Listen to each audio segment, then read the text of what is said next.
Oh snap! Well, just like me. Going forwards and backwards. Yeah. Wait. Well, I'll say 3, 2, 1, and then we can go cheers and then take a sip. Okay. Okay. 1. Cheers. Lovely cup of tea. Yeah. Hey guys, welcome back to my video, and in today's video I'm joined by a very special guest, Richard Wiseman. Hello. A bit of an ironic last name. Anyway, in today's video I'm going to be talking about all things autism and all things to do with work and employment and in the world of neurodivergent people. So do you want to just explain to everyone who you are, what your job is like? Yeah, sure. a bit about yourself. Yeah, as I said, my name is Richard Wiseman. I work for Bromley Mencap and also Bromley Well, and I'm a disability employment advisor. So Dun, dun, dun. my job. So this is what I've got to work with. Anyway, my job involves sort of supporting people, be it a learning disability, a long-term health condition, or maybe it could be a physical disability who are looking for work. I support people who are looking to that process of getting into work. It could be something practical like helping with application forms, getting their CV sorted. It can be about direct help at interviews, but also it could be about working out some volunteering opportunities to help you prepare, get you back into the swing of things, or retraining, or thinking about training opportunities which might put you in the right direction. So that's kind of what I do in a nutshell. Is that Cool. all right? Yeah. Something I want to start off with is, I'm going to read it because there's no way I'm going to remember this without looking at it. The government have published something called the Buckland Review of Autism Employment, which reports that only 3 out of 10 autistic adults are in employment compared to 8 out of 10 non-disabled people. So what do you think of this?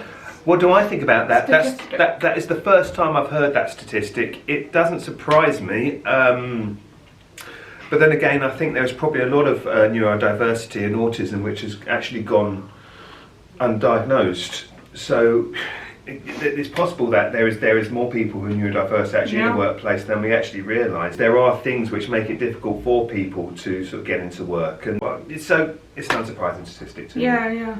And what sort of barriers are there when it comes to autistic and neurodiverse people finding work, staying in work? What are like some of the common ones that you find come up a lot? There's at all stages. You are right when you said let's think about what's going into work, or when they're actually in work, staying in work. It's at all stages these things kind of happen. So sometimes it's about the actual application process. It might be they see a job application. Now they might have the skills to do it, but they might sort of see the application, and because they're very kind of focused, okay, I can do this and this, they might look at the application and not think, well, I haven't done that, when in fact they might have done it. So an example might be, this job requires admin experience. And they might think, oh, I haven't got admin experience.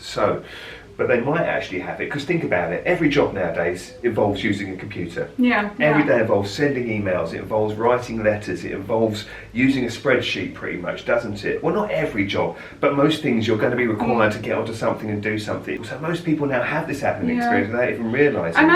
Barriers in the workplace could be just a lack of understanding. It might be someone might need a bit of extra space. It might be someone needs, a bit more of a quiet sort of location to work, and it's about being able to put those reasonable adjustments in for someone to actually be able to do that. Sometimes it doesn't take a lot, and sometimes it's just recognising that for a person. And if you can recognise that, then they're going to be productive. It might be they need a work from home day. It might mean that it's recognised that they might need to leave the office every so often just to take a break.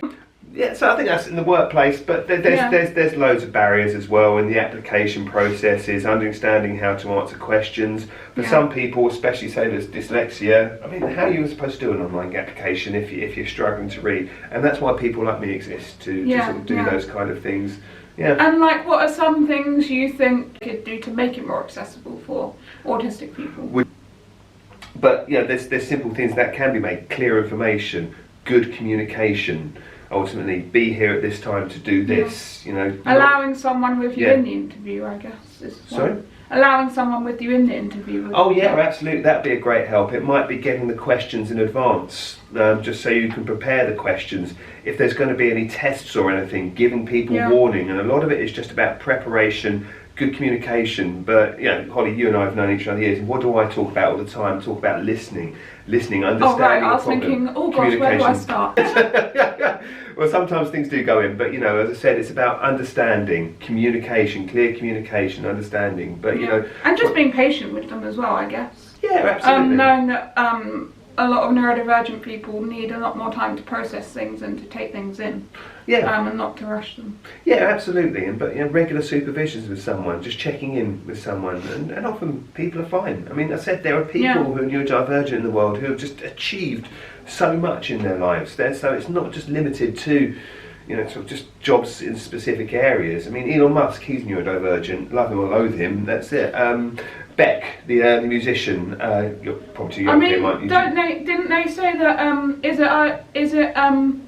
What's Einstein's first name? Albert Einstein. Yeah, Albert Einstein. Yes, supposedly yes, absolutely. The guy from Ghostbusters, Dan Aykroyd, he is as well. So, sort of on the same topic as that, a lot of autistic people, when it comes to finding work and staying in work, a lot of people are turned down because people see disability as a negative thing, or you are less or have less than a neurotypical person. So what are some, perhaps some strengths that you think specifically autistic people might have, and maybe what sort of jobs would an autistic person be really good at, if that makes sense? That's a lot of questions, Holly. I think what you've got to remember, everyone with autism is different.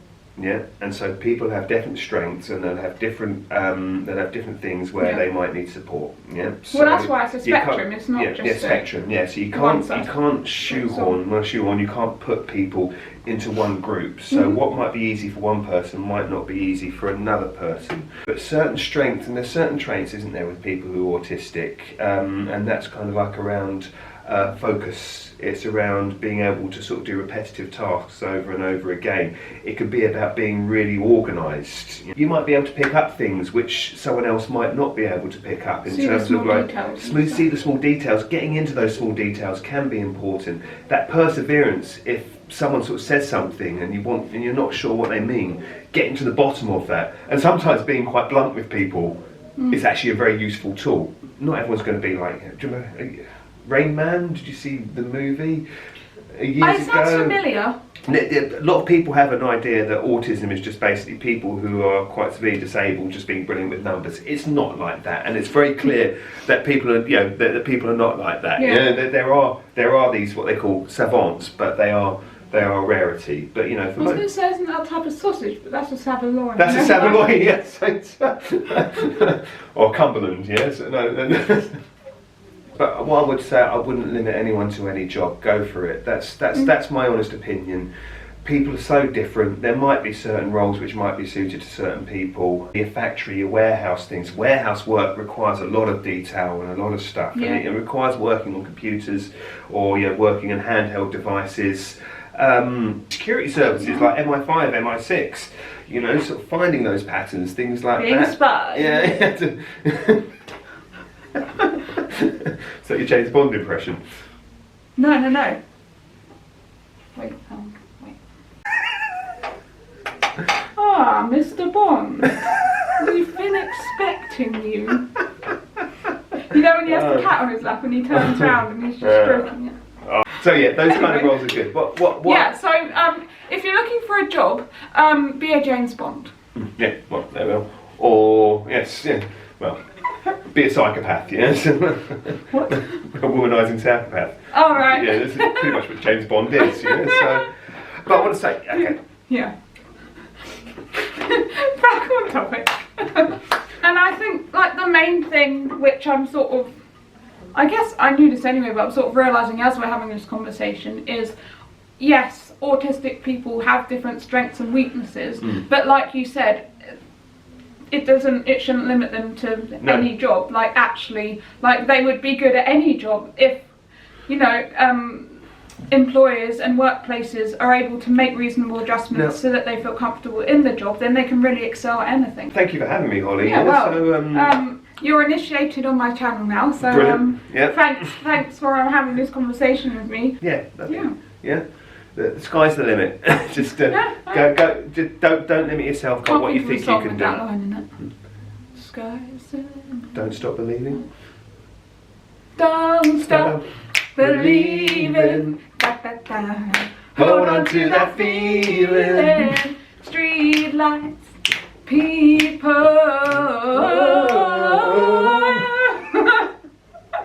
And on that note, we're going to end the video here. Thanks for watching if you made it this far.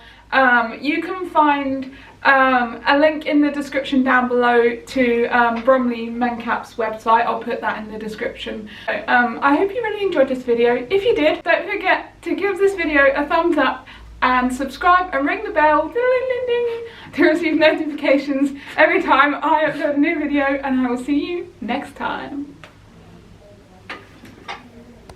Yeah, loads of people have. Chris Packham, yes, because I watched his documentary. Yes, I grew up on Chris Packham. Never knew till sort of later in life that he was. So. Well, maybe he didn't. Oh, excuse me. How rude. Well, maybe he didn't. Well, maybe. But this is the thing. Wait.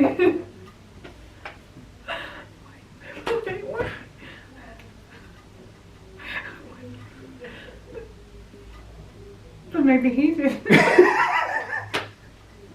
Okay. Action. 3, 2, 1. Just 1 sec. Don't lose your chain of thought. What I'll do, I'll stop looking at you, and then hopefully that'll.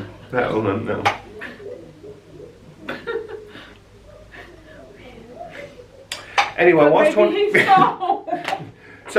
Holly's laughing, what she asked me and what she's trying to say is, well, maybe Chris Packham didn't know he was neurodiverse. Yeah, which is why you didn't know. Anyway.